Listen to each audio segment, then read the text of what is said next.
한 목소리로 같이 봉독했으면 좋겠습니다. 1절, 2절. 너희는 예루살렘 거리로 빨리 다니며 그 넓은 거리에서 찾아보고 알라.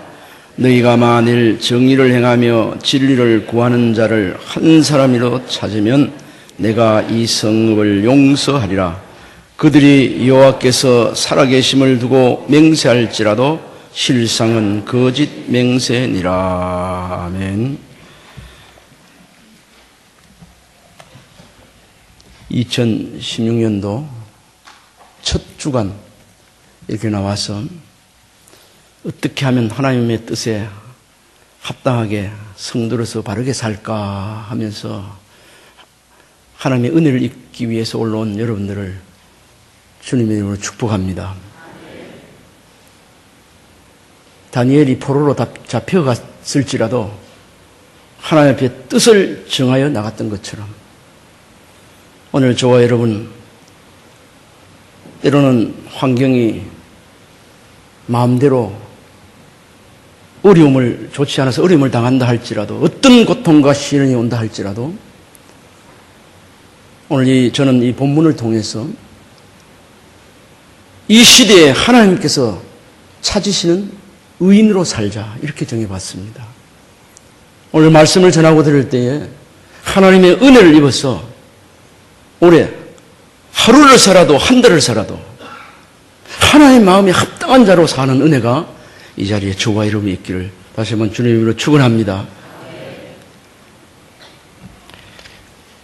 물로 심판할 때 그때 시대에 성경 고고학자들의 그 글을 보면 그때도 성경은 몇 명 살았다 이 얘기는 하고 있지 않지만 한 1억 정도는 살았지 않겠는가 그렇게 그냥 적어놓은 글을 봤습니다. 지금 여기서 몇 명 살았다는 건 중요하지 않습니다. 그런데 그때 우리 하나님께서 말씀을 보니까 죄악이 관영했다. 온통 죄악으로 덮인 그런 시대였다. 하나님께서 어떻게 표현하셨는가? 내가 사람 지음을 한탄했다. 그러면서 창세기 6장 8절 말씀에 그런 시대이지만 그러나 노아는 여호와께 은혜를 입었더라. 9절에는 노아는 의인이요 당대의 완전한 자라. 그는 하나님과 동행하였으며 그 많은 만약 1억의 사람이 살았다면 1억 분의 1 노아와 그 가족 하나님께서 은혜를 입어서 또 하나님께서 인정받는 우리 하나님께서 당대의 의인이라고 이렇게 성경에 기록하고 있습니다. 또한 하나님과 동행했다고 그래 말씀하고 있습니다. 이미 여러분들이 잘 알고 계시지만은 소돔과 고모라 성이 왜 멸망했죠? 평소에 목사님을 통해서 또 새벽기도 나올 정도 되면 여러분들 성경 지식은 많이 있을 테고 더 많이 설명하지 않아도 의인 10명이 없어서 소돔과 고모라 성이 멸망했지 않습니까? 창세기 18장 22절부터 26절까지 쭉 그 뒤에까지 계속 내용이 나와 있습니다. 제가 조금만 소개해 드리겠습니다. 22절부터 그 사람들이 거기서 떠나 소돔으로 향하여 가고 아브라함은 여호와 앞에 그대로 섰더니 아브라함이 가까이 나아가 이르되 주께서 의인을 악인과 함께 멸하라 하시나이까? 그 성중에 의인 50명이 있을지라도 주께서 그것을 멸하시고 그 50의인을 위하여 용서하지 아니하리까? 주께서 이같이 하사 의인을 악인과 함께 죽이심은 부당하오며 의인과 악인을 같이 하심도 부당하나이다. 세상을 심판하실 이가 정의를 행하실 것이 아니니까? 여호와께서 이르시되 내가 만일 소돔 성읍 가운데에서 의인 50명을 찾으면 그들을 위하여 온 지역을 용서하리라. 여기까지 읽어드리겠습니다. 소돔성이 처음에는 50명 있으면 용서하리라 그랬습니다. 근데 아브라함은 어땠죠? 50명 안 되겠나? 되겠다 싶어서 찾아보았는데 50명이 안 됐습니다. 그리 하나님 앞에서 50명에 5명을 감하면 어떨까요? 그래도 멸하시라니까. 또 찾아보니 45명. 또 엎드려서, 그러면 그것도 5명 정도 모자라면 어떨까요? 결국 내려간 것이 10사람까지.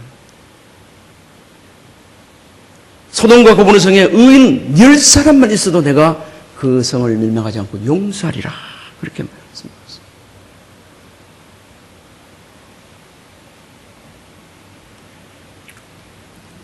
우리 국가의 운명도 조금 이렇게 적용을 하면 가정의 운명도 저와 여러분의 운명도 모든 것 사무엘상 2장 6절 8절 쭉 보면은 우리 하나님께서 우리의 생사복을 주장하고 계십니다.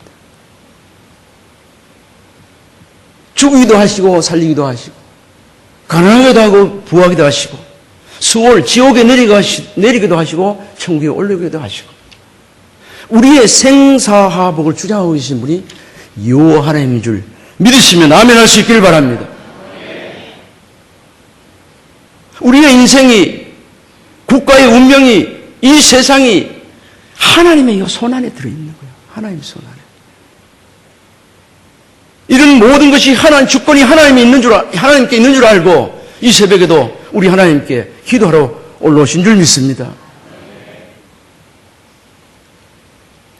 오늘 소돔과 고모라 성 노아 시대 보면서 오늘날에도 그때도 살아계신 하나님, 불꽃 같은 눈으로 지켜보고 계신 그 하나님이 오늘 이 자리에도 우리와 함께 계시고 지금 이 시간도 불꽃 같은 눈으로 살펴보시고 보고 계시는 줄 믿습니다. 우리가 적어도 그 하나님을 의식하며 사는 사람이에요. 그런데 의식하며 사는 사람이라 할지라도 오늘 특별히 신년을 맞이해서 하나님 앞에 뜻을 정해서 올라온 여러분들에게 하나님께서 더욱 큰 은혜를 입히신다면 소돔과 고모라 성에 의인 10사람이 없어서 그 성이 망했는데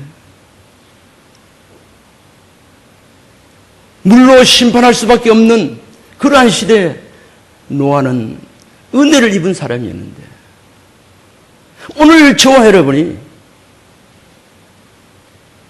그때 당시에 노아처럼 롯처럼 아브라함처럼 은혜를 입는다면 저와 여러분들 때문에 오늘 서문교회에 올라오신 이 새벽에 기도하러 올라오신 여러분들 때문에 사회가 살고 국가가 살고 하나님 지켜주시는 말미암아 축복된 나라가 가정과 사회가 직장이 될 줄로 믿습니다. 여기서 제가 오늘 이 말씀을 통해서 여러분들에게 함께 가자고 말씀을 전하고자 하는 것은 이 시대에 하나님께서 찾으시는 그러한 당대의 의인으로 살자입니다.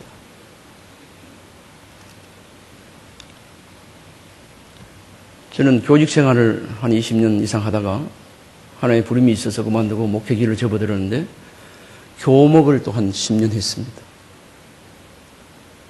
교목하면서 쭉 생각하다가 하나님 앞에 나는 기관 목사로 교목하다 끝나는 겁니까? 아니면 혹시나 또 교회가 있습니까? 이렇게 기도를 하는 가운데 저에게 교회가 있다는 말을 하지 않고 한번 해운대에서 저 차 안에서 쭉 기도하는 가운데 예전에도 그런 은혜를 체험했습니다만은 그야말로 내 생각 인능성 강고도 없고 위로부터 하늘 문이 열리는 체험이 있을 뿐 아니라 그래서 하나님의 음성이 듣기는 거예요. 귀로 듣는 게 아니고 마음으로 듣기는 거예요. 아름다운 교회라고. 3번 아름다운. 그래서 교회가 있는갑다 생각하고 계속해서 목회, 해강고등학교 교목 생활을 계속했습니다. 그런 가운데 그 음성을 듣고 3, 4년 되던 해에 교회를 맡게 되어서 개척을 하게 되었습니다. 그래서 제가 질문을 해봤어요. 하나님 앞에. 하나님, 어떻게 해서 아름다운 교회이죠, 하나님? 이 좋은 자 하나님 앞에. 그런데 하나님께서는 그 응답을 마음속에 이렇게 해주시는데, 너가 평소에 하루를 살아도 하나님 백성답게 아름답게 신앙생활 하다가 우리 하나님 앞에, 그래, 나 앞에 오기를 원치 않았느냐? 그 대답이었습니다. 그때 저는 정말 감사했습니다. 되돌려 보니까, 저 삶을 생각을 되돌려 보니까, 만약 하나님께서 교회를 주시면 이렇게 하다가 주님 앞에 가겠습니다. 이런 고백과 기도가 있었는 것 같아요. 그래서 세월이 벌써 12, 3년이 흘렀습니다. 오늘 여러분들에게 이 말씀을 통해서 설교를 하고 은혜를 끼치려고 또 이 단에 섰습니다마는, 먼저 하나님께서 나에게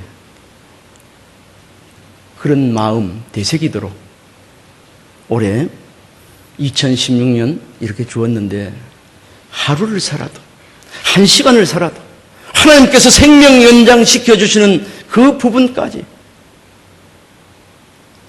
하나님 앞에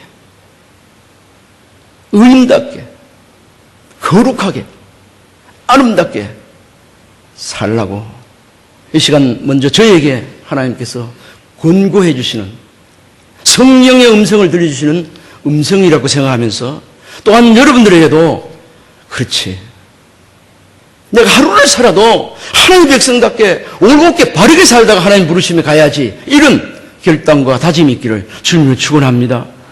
사실 우리 얼마나 바쁩니까? 돈 벌이게 바쁘고, 직장 명예 얻기에 바쁘고, 건강 지키기에 바쁘고, 얼마나 바쁜지 모릅니다. 저는 그렇게 생각해 봤어요. 우리 교회에서도 또 그런 설교할 때 이런 이야기를 한 적이 있습니다. 돈이 좀 부족하면 조금 불편하면 되잖아요.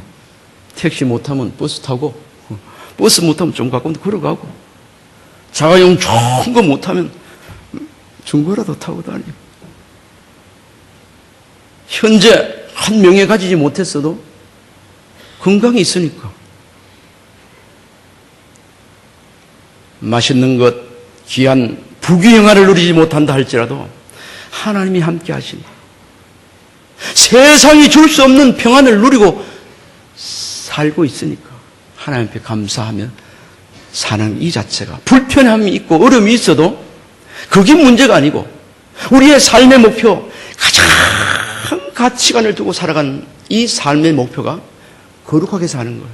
다시 말씀드리면, 하나님의 백성답게 내가 거룩하니 너희도 거룩하라. 하나님 찾으실 때 흠도 티도 없이 그렇게 하나님 앞에 찾겨지기를, 그런 저와 여러분 되기를 소원합니다. 오늘 이렇게 소원하고 기도하는 여러분들에게 하나님께서 은혜 위에 은혜를 덧입혀 주어서 그런 사람으로 살 수 있도록 해달라고 또 기도하고, 또 그런 은혜를 입기를 주님으로 축원합니다. 오늘 본문 예레미야 5장 1절, 2절 읽었는데요. 여기 뒤에 시간 관계상 더 많이 읽지 않았어요. 뒤에 계속 읽어봐도 좋습니다. 적어도 9절, 10절까지는 읽어보시면 그 부분이 나옵니다. 근데 1절, 2절까지 밖에 안 읽었습니다. 5장 1절에 보니까, 너는 예루살렘 거리로 빨리 다니며, 우리 같이 한번 읽어볼까요? 시작. 너희는 예루살렘 거리로 빨리 다니며 그 넓은 거리에서 찾아보고 알라. 너희가 만일 정의를 행하며 진리를 구하는 자를 한 사람이라도 찾으면 내가 이 성읍을 용서하리라. 뭐 하는 사람이죠? 정의를 행하며 진리를 구하는 사람.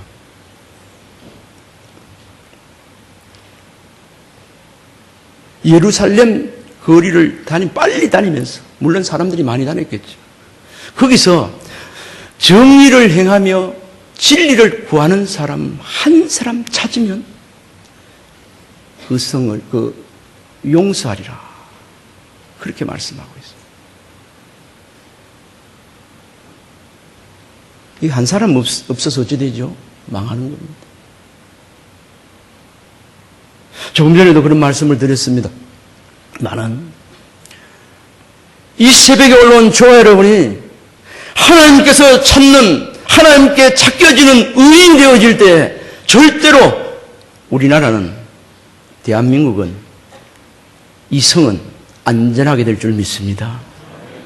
하나님 모르는 사람은 어쩔 수 없이 몰라서 하나님에게 바로 살지 못하는 거고, 하나님 있는 저와 여러분이, 우리가 각자가 주님을 모신 성전으로서, 또 오늘 교회에, 예배당에 이렇게 많은 성도님들이 모였는데 신앙 공동체로서 하나님 찾겨지는 우리 저와 여러분이 될 때에 이 나라는, 이 사회는 평안하게 될 줄 믿습니다. 하나님의 은혜를 입으면 하나님께서 절대적으로 보호하시는 거예요. 어저께도 북한에서 수소폭탄 실험이니 원자폭탄 실험이니 원자폭탄이면 1000배가 되는 수소폭탄이라고 하는데, 모든 이런 부분은 하나님께서 주장하고 계시는 줄 믿습니다. 아무리 그런 것들을 만들어 놓아도 하나님께서 허락하지 않으시면 전쟁 일어나지 아니하고 무용지물밖에 될 수 없습니다. 저는 국가를 위해서 기도할 때 그렇게 기도하고 있습니다. 하나님, 혹시 남침하기 위해서 파놓은 땅굴이 있다면 무용지물 될 수 있도록 하나님 살짝만 흔들어서 이렇게 무너지게 해달라. 원자폭탄 이런 거 만드는 거, 또 살상무기, 또 뭡니까, 그 세균 무기 이런 거 만드는 것도 하나님 보시기에 합당하지 못한 것 다 쓸모없는 그런 기도게 해달라. 그렇게 기도하고 있습니다. 전쟁은 하나님께 속한다.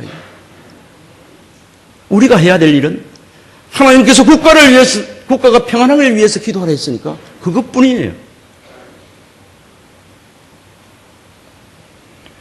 오늘 말씀해 보니까 너는 예루살렘 거리로 빨리 다니며 넓은 거리에서 찾아보고 알라. 너희가 만일 정의를 행하며 진리를 구하는 자를 한 사람이라도 찾으면 내가 이 성읍을 용서하리라. 그렇게 말씀하고 있습니다. 한 사람이라도 찾으면, 저와 여러분이 한 사람 여기 대충 보니까 300분 이상 되는지 모르겠는데, 그렇게 하나님 앞에 한 사람도 빠짐없이 하나님 찾으시는 그러한 의인으로 정의를 행하며 진리를 구하는 그 사람으로 찾겨지는 은혜가 있기를 바랍니다. 2절을 보면, 2절도 한번 더 읽어봅시다. 그들이 여호와께서 살아계심을 두고 맹세할지라도 실상은 거짓 맹세라.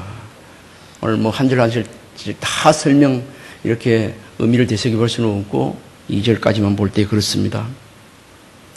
여호와께서 살아계심을 두고 맹세할지라도 실상은 거짓 맹세니라. 이건 무슨 이야기냐면요, 말과 행동이 일치되지 않는 외식적인 생활을 하고 있다. 그렇게 말했습니다. 또 어떤 부분에 주석을 또 이래 보니까, 너희들이 예배 드리고 와서 찬송하고 이렇게 하고 하더라도 종교 생활하고 있다. 외식적으로 하고 있다. 올바른 하나님 받으시는 예배를 못 드리고 있다. 그것도 모르고 3절 4절 우리 넘어가면 그것도 모르고 계속 그런 짓을 한다. 그러니까 너가 죄악을 지어서 하나님의 징계를 하는데도 불구하고 그걸 깨닫지 못하고 있다. 그러니까 너는 너희 이 성을, 그러니까 너를 심판할 수밖에 없다. 이런 내용입니다.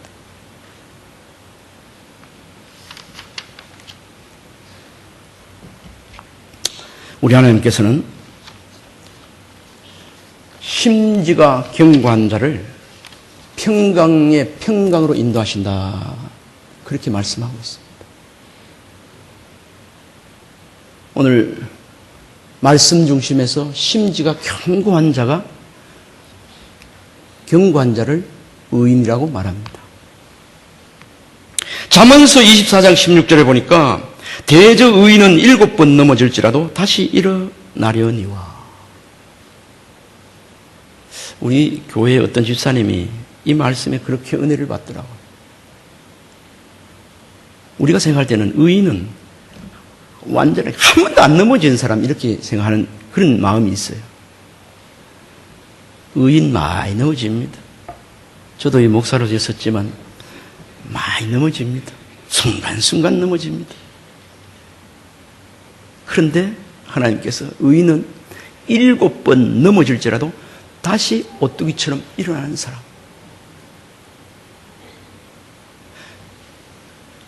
하나님께서 하나님 앞에 우리가 살지만 때로는 넘어집니다. 그러나 넘어진 것을 알고 다시 하나님 앞에 하나님 또 넘어졌네요. 기도하고 다시 오뚜기처럼 딱 일어나는 사람. 오늘 하나님이 찾으시는 의인답게 살리라 다짐하고 나아가지만 또 넘어집니다.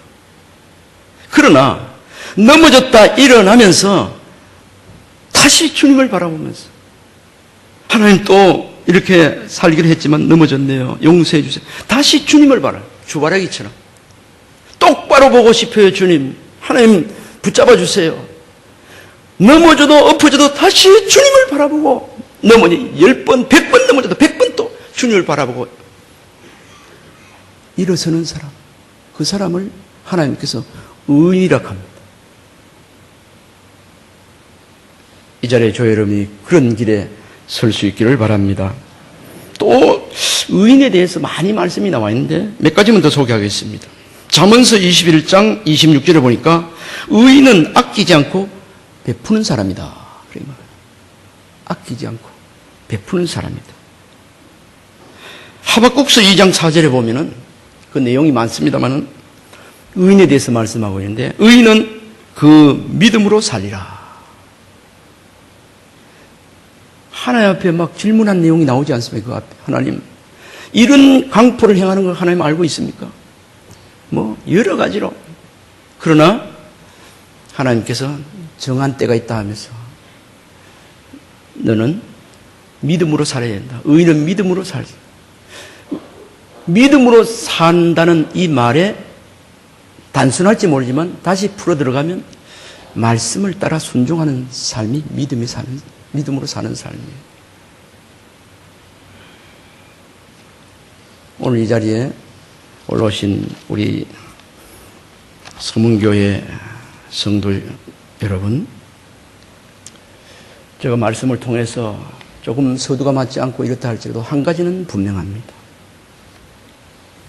저 자신을 비롯해서 이 자리에 올라오신 여러분들이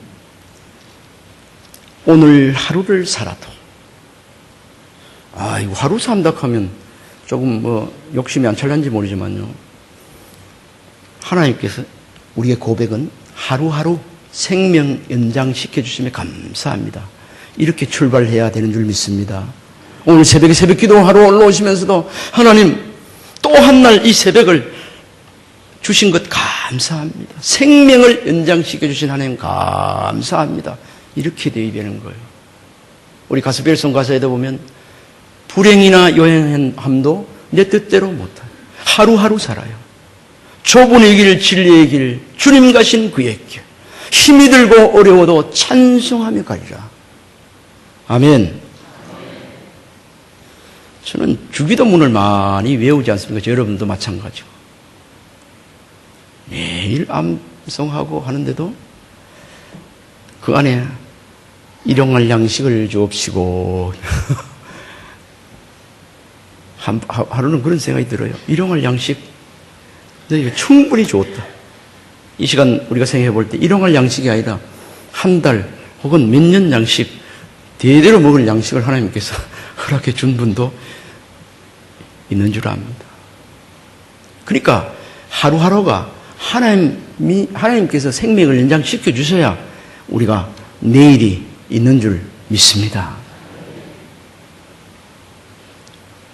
하루를 살아도 1초를 살아도 하루는 18,600초라고 하던데 순간순간 하나님께서 생명 연장시켜주는 그 시간까지 의인으로 살다가 우리 하나님 앞에 가는 축복이 있기를 바랍니다. 이 자리에 올라온 우리 어린아이와 또 목사님 또 장로님 권사님들 모두가 다 올해 하나님 앞에 가는 그날까지 하나님께서 이 시대에 찾으시는 의미로 살게 되는 축복이 저와 여러분 삶 앞길에 삶의 이 교회에 이 나라 위에 있기를 주님으로 축원합니다. 기도하겠습니다. 하나님 아버지.